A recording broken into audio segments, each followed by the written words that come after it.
지난 10월 13일 공군 수송기 시그너스호가 이스라엘 텔아비브에 급파되었습니다. 여러분들도 뉴스를 통해서 계속 접하고 있는 것처럼 지금 이스라엘과 하마스의 전쟁이 계속 이어지고 있습니다. 그 전쟁으로 인해서 우리나라 이스라엘에 머물고 있던 대한민국 국민들, 재외 국민들이 대한민국의 그 보호를 받을 수 있도록 그들이 국민을 보호하고 구출하여 안전하게 국내로 이송하기 위해서 급하게 수송기를 보냈던 것이죠.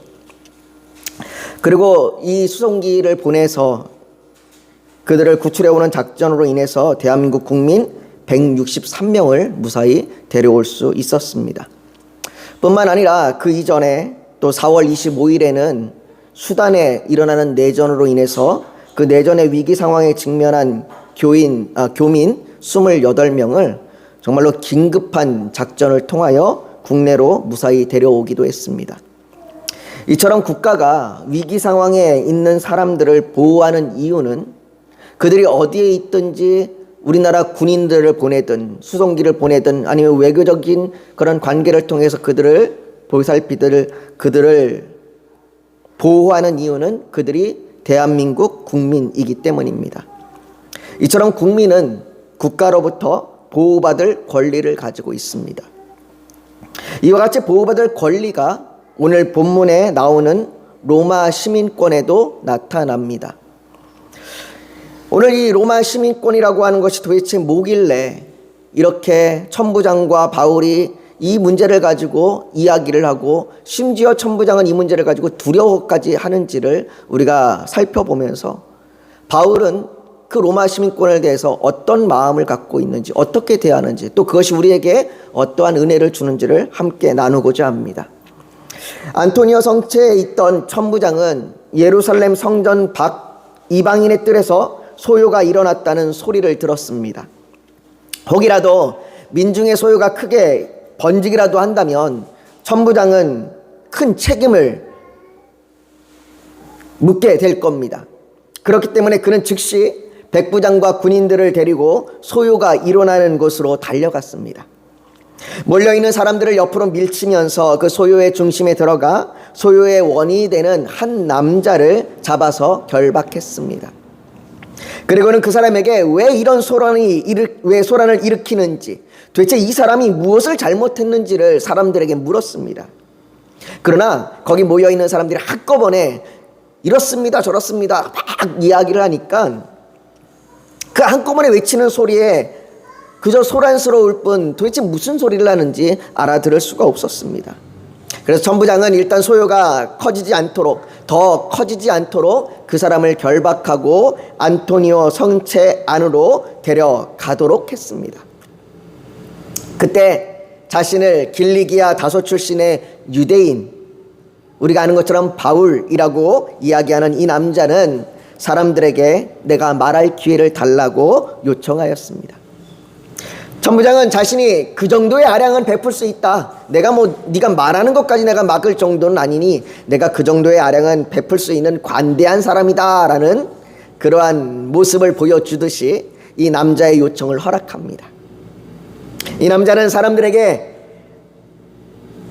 맞아서 만신창이가 된 몸으로 그 사람들을 바라보며 서서 히브리어로 무엇인가를 말하기 시작했고 사람들은 조용해졌습니다. 천부장은 그가 무엇을 말하는지 알 수가 없었습니다. 왜냐하면 천부장은 헬라어를 사용하는 사람이고 그가 아람어를 조금 사용한다고 해도 히브리어를 조금 사용한다고 해도 바울의 말을 알아들을 정도로 유창한 정도는 아니었기 때문에 바울이 그곳에 서서 뭔가를 말하고 있고 백성들이 조용히 그 이야기를 듣지만 옆에 서 있던 천부장은 그 말이 무슨 말인지는 알 수 없었습니다. 다만 사람들이 잠잠해졌고 위기적인 상황이 발생되지 않는 것에 그저 안심하며 그냥 서 있을 뿐입니다. 그렇게 그 사람은 한참 동안 사람들에게 이야기했습니다.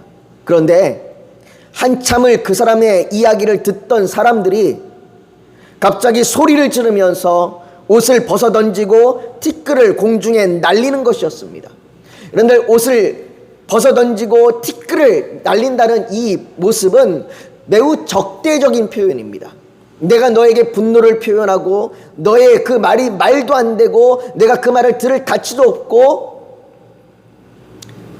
내가 너를 죽이기까지 하겠다라고 하는 그러한 분노의 표현인 겁니다. 사람들의 얼굴에는 분노가 가득했고 금방이라도 그 사람에게 달려들어서 그 사람을 찢어 죽이기라도 할 듯이 사람들이 분노가 들끓어 올랐습니다. 무슨 일입니까? 도대체 그 사람이, 그 바울이라고 하는 사람이 사람들에게 무슨 말을 했기 때문에 자신이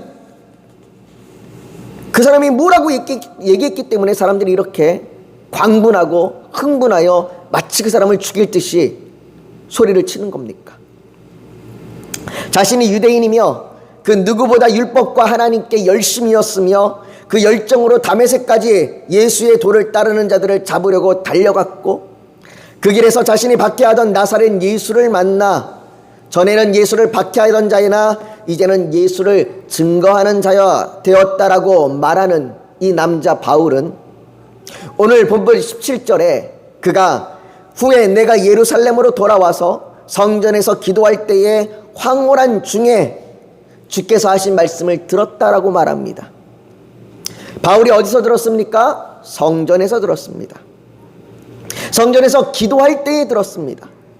무슨 말입니까? 바울을 죽이려는 사람들의 말대로 바울이 성전을 비방하는 자가 아니라 오히려 성전에서 기도하며 성전에서 하나님의 말씀을 들었다고 말하고 그 성전에서 하신 하나님의 말씀에 따라 자신이 행하고 있다고 말하는 겁니다.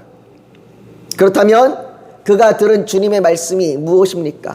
그가 성전에서 기도할 때에 황홀한 중에 들었던 그의 말씀이 무엇입니까? 예루살렘은 바울이 예수에 대하여 증언하는 말을 듣지 않으니 이방인에게로 향하여 가라라는 것입니다. 우리 한번 18절 말씀 같이 한번 읽어볼까요? 같이 읽습니다. 시작. 봄에 주께서 내게 말씀하시되 속히 예루살렘에서 나가라. 그들은 내가 내게 대하여 증언하는 말을 듣지 아니하리라 하시거늘. 또한 21절에는 이렇게 이야기합니다. 같이 읽습니다. 시작. 나더러 또 이르시되 떠나가라. 내가 너를 멀리 이방인에게로 보내리라 하셨느니라. 이방인에 대한 문제, 이 이방인에 대한 문제는 유대인들에게 상당히 예민한 문제입니다. 이방인이 유대인으로 개종하는 것은 받아들일 수 있습니다. 하나님을 믿지 않던 사람이 내가 이제 유대인이 되겠다, 내가 그래서 할례를 받고 유대인이 되겠다라고 하는 건 그건 받아들일 수 있어요. 그러나 이방인이 유대인으로 개종하지도 않고 할례를 받지도 않고 율법의 의무를 행하지도 않고 따르지도 않고 바울의 말대로 복음을 받아들여서 예수를 믿고 그리스도인이 된다고 하는 것, 그로 말미암아 하나님의 백성이 된다라고 하는 것은 유대인들에게는 이해할 수 없는 겁니다. 어떻게 할례의 의무를 다하지도 않으면서도 믿음으로 하나님의 백성이 될 수 있단 말인가? 그렇다면 이방인들과 유대인들이 뭐가 다르단 말입니까? 이방인과 유대인이 같다는 말이냐? 그들은 분노하였습니다. 그래서 그들은 22절에 이 말하는 것까지 그들이 듣다가 소리질러 이르되 이러한 자는 세상에서 없애버리자. 어떻게 해요? 죽여버리자고요. 없애버리자라고, 살려둘 자가 아니라라고 그들이 외치며 분노하고 티끌을 날리며 그에게 죽을 듯이 달려들고자 하는 그 모습을 보이는 겁니다. 천부장은 사람들의 그러한 모습에 급하게 바울을 영내로 들여보냈습니다. 그러나 이 모든 상황에도 천부장은 왜 이런 소요가 났는지 알 수 없습니다. 아까 말한 대로 천부장은 히브리어를 알아들을 수가 없어요. 그러니까 무슨 말이 있었는지 어떠한 말이 전해졌는지 천부장은 몰라요. 단지 그 상황에 갑자기 듣던 사람들이 바울을 죽이려고 했다는 것밖에 모릅니다.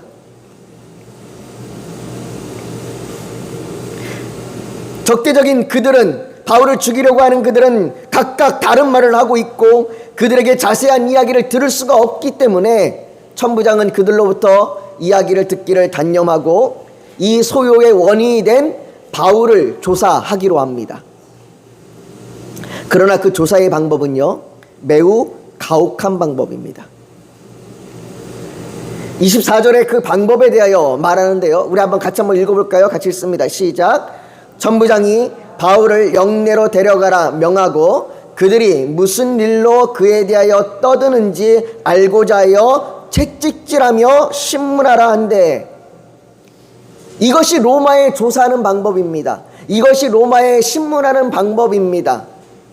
그 사람이 채찍질에 맞는 것에 두려워하여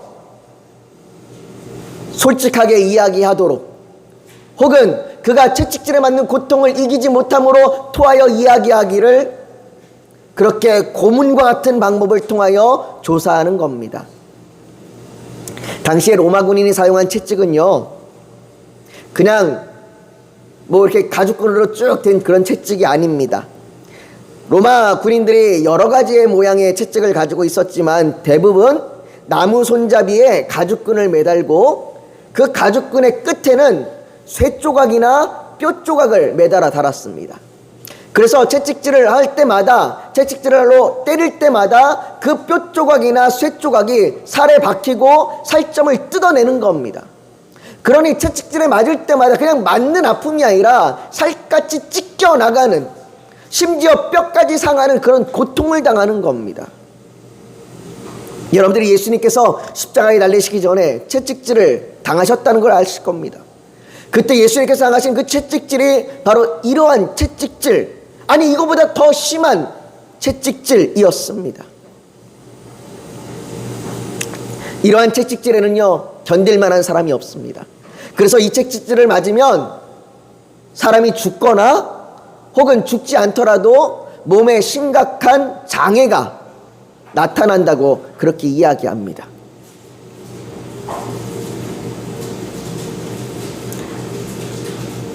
이 천부장은 바울에게 채찍질을 하여 그가 도대체 무슨 일로 인하여 이러한 소요가 일어나게 되는지를 조사하고자 합니다. 군인들이 바울을 채찍질하기 위해 가죽줄로 묶을 때 바울이 백부장에게 말합니다. 우리 한번 같이 읽어볼까요? 시작. 이니 바울이 자를 죄도 정하지 아니하고 채찍질할 수 있느냐.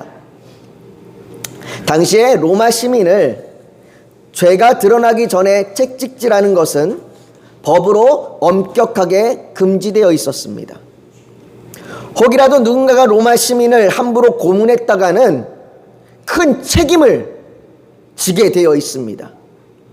로마의 정치가인 키케로라고 하는 분이 이런 얘기를 합니다. 로마 시민을 결박하고 채찍질하는 것은 무조건 범죄나 다름없다라고 그렇게 말했습니다. 바울은 이것을 근거로 로마 시민인 자신을 죄가 드러나기 전에 채찍질할 수 없다고 말하는 것입니다. 바울의 이 말은 천부장에게 충격이었습니다. 왜 충격일까요? 심지어 충격만 받는 것이 아니라 29절은 이 일이 혹이라도 자신에게 불이익이 될까 두려워하였다고 말합니다. 더 나아가 사도행전 23장 27절에는 천부장이 총독 벨리스에게 보내는 편지에 이렇게 기록합니다.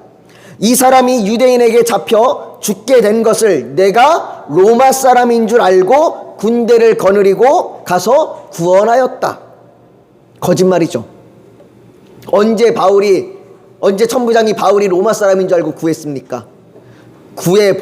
소요가 일어나지 않도록 그를 결박하고 끌어낸 이후에 나중에 로마 사람이 된 줄 안 거죠. 로마 사람이기 때문에 구해낸 것이 아닙니다. 그러나 그는 총독에게 보내는 편지에 이렇게 거짓으로 쓰면서 자신이 로마 사람을 구원한 것처럼, 자신에게 아무런 책임이 없는 것처럼 그렇게 포장합니다. 그 정도로 천부장은 혹이라도 로마 사람이, 이 바울이 채찍질하려고 했던 것이 드러날까 두려워했습니다. 천부장에게 로마 시민이라고 하는 자격은 28절에 천부장이 대답하되 나는 돈을 많이 들여 이 시민권을 얻었노라 라는 말처럼 많은 돈을 주고도 얻으려고 하는 매우 중요하게 여기는 것이었습니다. 당시에 로마 시민이라고 하는 것은 특권을 갖는 것이었습니다. 이 시대에는요, 이 당시에는 세 종류의 신분이 있었습니다. 로마 시민이 있었고요, 그다음에 노예가 있었습니다. 그리고 시민권이 없는 자유인이라고 하는 세 부류의 사람들이 있었습니다. 그 중에서 로마 시민은요, 여러 가지 권리를 가지고 있습니다. 그 중에 몇 가지 권리를 이야기하면요, 로마 의회에 투표할 수 있는 권리, 그 투표권이 있었고요, 그리고 자신의 사업을 위해서 법적으로 계약을 체결하고 자신의 재산을 자녀에게 물려줄 수 있는 권리가 있었습니다. 여러분들, 지금 이게 우리에게는 익숙한 일이지만 이 당시에는 아무나 이런 권리를 가질 수 있는 게 아니었습니다. 뿐만 아니라 자기가 원하는 사람과 결혼할 수 있는 권리도 있었습니다. 그리고 자기가 원하는 여자와 결혼하고 혹이라도 자녀를 낳게 되면 그 자녀 또한 시민권을 물려받게 됩니다. 뿐만 아니라 다른 지역으로 이주를 할지라도, 내가 이 도시에 살다가 다른 도시로 이동해서 이사를 간다 할지라도 그 도시에서도 시민권이 보장이 됩니다. 그러니 뿐만 아니라 또한 자신이 무슨 어려운 일을 당하면 고소 고발할 수 있는 권리도 로마 시민권만 가지고 있었습니다. 다시 말해 이건 로마의 시민은 그들의 재산과 안전을 보호받을 수 있다라고 하는 겁니다. 이것을 잘 보여주는 것이 그들이 가지고 있는 통행증에 기록되어 있는 글귀예요. 그들이 가지고 있는 로마인의 로마 시민권, 나는 로마 시민권이다라고 하는 그 통행증에는 이렇게 기록되어 있는데요, 들어보십시오. 만약 땅이나 바다에서 이 통행증을 가진 사람을 해치라고 하는 사람이 있다면 당신이 로마 황제와 전쟁을 할 만큼 강한지 생각해 보시길 바랍니다. 무슨 얘기예요? 이 로마 사람을, 로마 시민권을 가진 사람을 혹이라도 해치면 당신은 로마 온 군대가 달려들어서 당신을 제거할 겁니다. 전쟁을 불사할 겁니다라는 말입니다. 그만큼 로마 시민은 어디를 가든, 로마 제국 안에 어디를 가든 그의 권리가 보장되어 있고 그의 안전이 보장되어 있는 겁니다. 로마 시민은 어디를 가서 함부로 해를 당할 수도 없습니다. 어디를 가서 함부로 무시를 당하지도 않습니다. 이런 시민권을 얻을 수 있는 사람은 로마 시민권자의 자녀로 태어나는 방법, 또는 로마에 공헌하는 방법, 로마의 군대에 가서 큰 공헌을 하는 방법. 그런데 군대에 가서 공헌을 하는데요, 그 기간이 몇 년이냐면 25년이에요. 적어도 25년은 군대에서 복무를 해야 시민권을 얻을 수 있습니다. 아니면 엄청난 업적을 이루거나, 혹은 지금 천부장처럼 많은 돈을 뇌물로 주고 사는 방법이 있었습니다. 천부장은 바울이 나는 로마 시민이다라고 말할 때, 야, 도대체 로마 시민권의 가격이 얼마나 떨어졌길래 이제는 저 같은, 저렇게 엉망진창인 것 같은 저런 사람도 로마 시민권을 살 수가 있는가, 이렇게 생각했습니다. 천부장은 바울도 로마 시민권을 샀을 거라고 그렇게 여긴 거예요. 그런데 천부장이 바울에게 물어봤을 때 바울은 나는 태어나면서부터 로마 시민권을 가진 사람이다 라고 그렇게 말하는 겁니다. 그렇다면 천부장은 도저히 이 바울이 이해가 되지 않는 겁니다. 왜 로마 시민권자인 그가 무슨 이유로 유대인들에게 온몸이 만신창이가 될 때까지 폭행을 당하고 유대인들이 분노하여 그를 고발하는지, 그리고 자신이 그런 대우를 받는 것에 대하여 그들을 고소고발하지도 않고 보복하지도 않는 것이 도무지 이해가 되지 않는 겁니다. 로마 시민이라면 마땅히 고소고발할 수 있고 마땅히 보복할 수 있고 마땅히 유대인들을 향하여 자신의 권리를 내세울 수 있음에도 불구하고, 아니 그럴 만한 자격이 충분히 가지고 있음에도 불구하고 왜 바울은 아무런 행세도 아무런 고발도 아무런 보복도 하지 않는가? 그래서 천부장은 왜 바울이 이런 일을 당하였는지를 알려고 하는 겁니다. 그렇기에 30절에도 이튿날 천부장은 유대인들이 무슨 일로 그를 고발하는지 진상을 알고자 하여 라고 말합니다. 천부장은 어떻게 해서든지 도대체 이 이유가 도대체 왜 이런 일이 발생하는가 알고자 싶었습니다. 여러분, 사람들은 자신에게 힘이 있고 특권이 있으면 그것을 사용하기 마련입니다. 그것을 사용함으로 자신을 드러내기도 하고 또한 때로는 그것이 나를 보호해 주기도 합니다. 바울도 지금 자신의 시민권을 사용해서 군인으로부터 당한 채찍질을 피하는 것을 보지 않습니까? 아마 바울이 로마의 시민이다라고 얘기하지 않았으면 바울은 심각하게 채찍질을 당했을 겁니다. 그런데 천부장이 이해가 안 되는 것은 왜 이제 와서야 자신이 로마 시민이라고 말하느냐라는 겁니다. 왜 이제 와서 자신이 로마 시민이라고 말하고 유대인들로부터 말상이 되기 전에, 유대인들로부터 폭행을 당하기 전에 왜 자신을 로마 시민이라고 밝히지 않는가?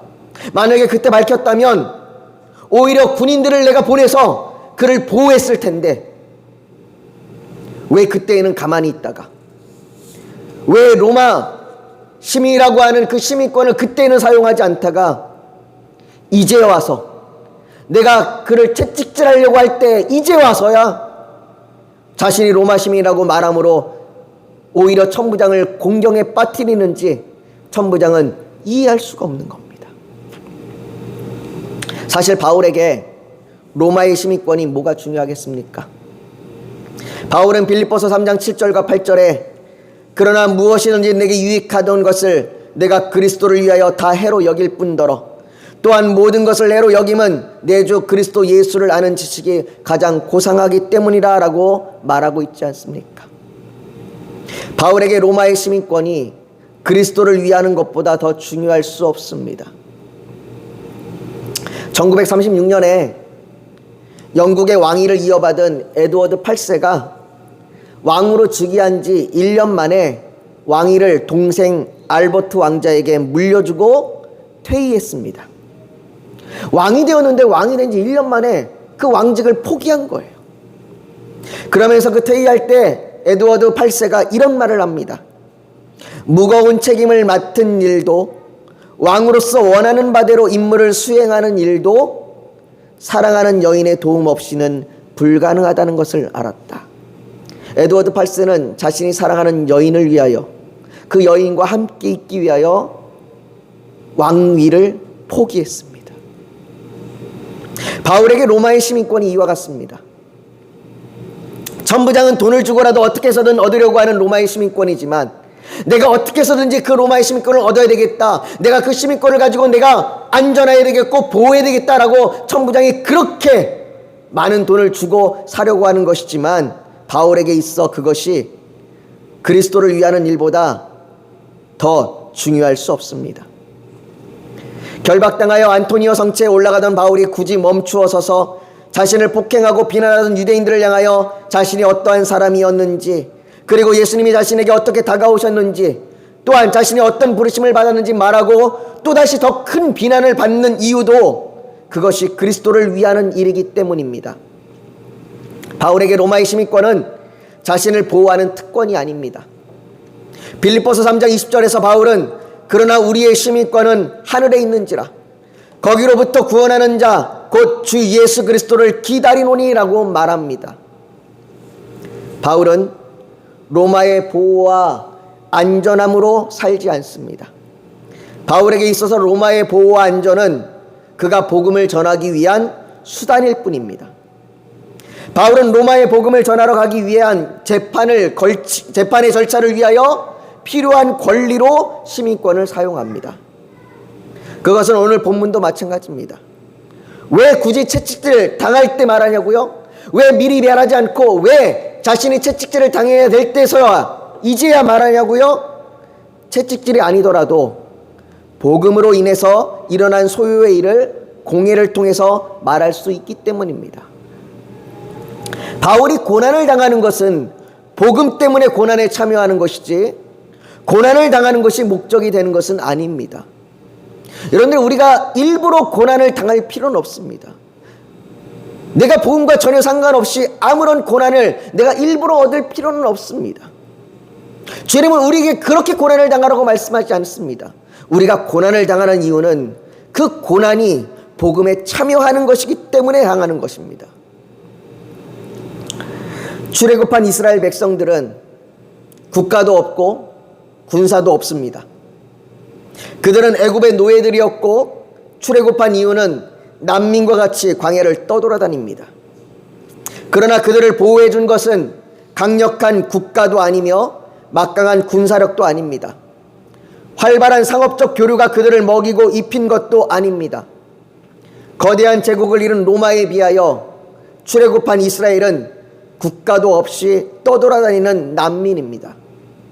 그러나 출애굽기 19장 4절은 내가 애굽 사람에게 어떻게 행하였음과 내가 어떻게 독수리 날개로 너희를 업어 내게로 인도하였음을 너희가 보았느니라 라고 말합니다.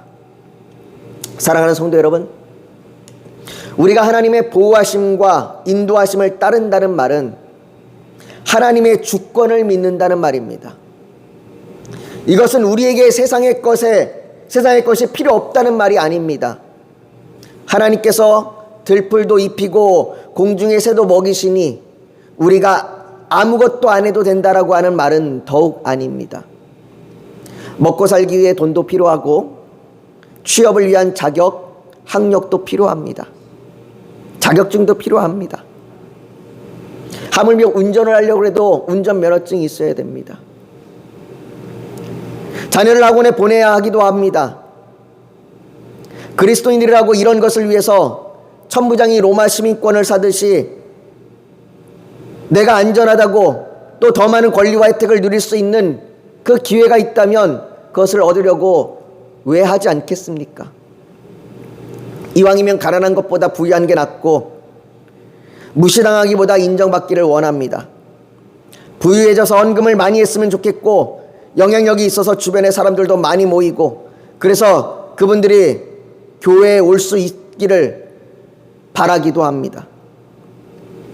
그러나 바울이 로마의 시민권을 가지고 있으면서도 때로는 그것을 드러내지 않는 것은 그것이 필요가 없어서가 아니라 로마의 시민권보다 하나님의 보호하심이 말할 수 없이 더 크기 때문입니다. 그래서 시편 5편 11절은 말합니다. 같이 한번 읽어볼까요? 시작. 피하는 모든 사람은 다 기뻐하며 주의 보호로 말미암아 영원히 기뻐 외치고 주의 이름을 사랑하는 자들은 주를 즐거워하리이다. 그리스도인은 어떤 상태로 만족하는 사람들이 아닙니다. 나를 보호해 줄 수 있는 조건이 있기에 평안함을 누리는 사람들이 아닙니다. 그리스도인은 하나님의 보호하심을 믿는 사람들입니다. 그래서 내가 가지고 있는 조건이나 내가 가지고 있는 권리 때문이 아니라 하나님의 보호하심으로 오늘도 안전합니다라고 고백할 수 있는 겁니다. 로마의 시민권이 뭡니까? 바울에게는 아무것도 아닙니다. 남들에게 대단하게 보일 것 같아도 남들에게 부러움을 사는 것 같아도 바울에겐 아무것도 아닙니다. 왜요? 하나님이 더 크시기 때문입니다. 우리가 오늘 그 하나님을 의지하길 원합니다. 하나님, 내게 많은 것이 필요합니다. 내게 많은 것이 필요하고 내게 이왕이면 많은 것이 있었으면 좋겠습니다. 나를 보호하고 나를 지킬 수 있는 많은 것이, 나의 안전함을 유지할 수 있는 많은 것이 있었으면 좋겠습니다. 그러나 그 많은 것이 나를 보호하거나 나를 안전하게 할 수 없음은 그것보다 하나님이 더 크시기 때문입니다. 내가 오늘 그 크신 하나님을 의지하며 나아갑니다. 하나님, 나를 지키시고 나를 보호하여 주시옵소서. 내가 그 하나님의 보호하심 때문에 안전합니다라고 고백하며 나아가기를 그 믿음을 갖고 나아가기를 소망합니다. 우리 시간 그렇게 주님 앞에 결단하며 기도하며 나아가길 원합니다. 같이 기도하겠습니다. 여러분 잠시 고개 숙여 더 묵상하기를 원합니다. 오늘 하나님 앞에 내가 로마의 심고 같은 그 어떠한 것이 아니라, 나를 보호해 줄 거라고 믿는 그 무엇이 아니라, 그 무엇보다 크신 하나님, 그 하나님으로 인하여 안전합니다. 그 하나님으로 인하여 내가 충분합니다. 그 하나님을 믿으며 나아갑니다. 나를 구원하신 그 주님, 나를 위하여 십자가를 지신 그 주님, 나를 자녀 삼아주신 그 주님, 그 예수 그리스도를 내가 믿으며 나아갑니다. 그 믿음으로 나를 붙들어 주시옵소서. 그렇게 올리는 그 헌신의 결단이 있다면 가슴에 손을 얹어 하나님 앞에 표현하길 원합니다. 또 오늘 예배를 드리러 나오면서 기도의 제목 소원이 있어서 주님께 맡기기를 원하신다면 손을 포개어 얹기를 원합니다. 육신이 연약하면 연약한 곳에 믿음으로 손을 얹기를 원합니다. 오늘 하나님께서 성령으로 우리 사이를 운행하시며 우리를 만지시고 치료하여 주실 줄 믿습니다. 거룩하신 아버지 하나님, 무엇이 우리를 보호할 수 있겠습니까? 무엇이 우리를 안전하게 할 수 있겠습니까? 천부장은 돈을 주고서라도 자신이 안전할 수 있는 기회를, 자신이 권리를 얻을 수 있는 기회를 그 로마의 시민권을 사려고 했습니다. 그러나 바울에게 그것은 아무것도 아닙니다. 그것이 하나님보다 클 수 없습니다. 그것이 구원의 은혜보다 클 수 없습니다. 그것이 하나님의 보호하심보다 클 수 없습니다. 그렇기에 가지고 있으나 가지고 있지 않으나 큰 의미가 없습니다. 아버지, 우리의 삶도 마찬가지입니다. 우리의 삶에 많은 것이 필요하고 많은 것이 있으면 좋겠지만, 그러나 그것이 나를 보호할 수 없고 나를 주관할 수 없습니다. 하나님의 보호하심이, 하나님의 인도하심이, 그 하나님의 은혜가 나를 이끕니다. 내가 그 믿음으로 살기를 결단합니다. 그렇게 결단하며 가슴에 손을 얹었습니다. 아버지 하나님, 그 결단을 붙들어 주옵시고 그 믿음으로 살아갈 수 있도록 주님 도와주시옵소서. 또한 아버지 하나님, 주께 이 시간 간절한 기도의 제목 소원으로 가슴에 손을 포개 얹었습니다. 주님, 아버지와 기도를 들어주시고 응답하여 주시옵소서. 또한 아버지, 주께 아버지 간절히 원합니다. 우리 육신을 치료하여 주시고 고쳐주시옵소서. 회복하여 주시옵소서. 모든 것 주님 앞에 올려드리며 예수님의 이름으로 기도하옵나이다. 아멘.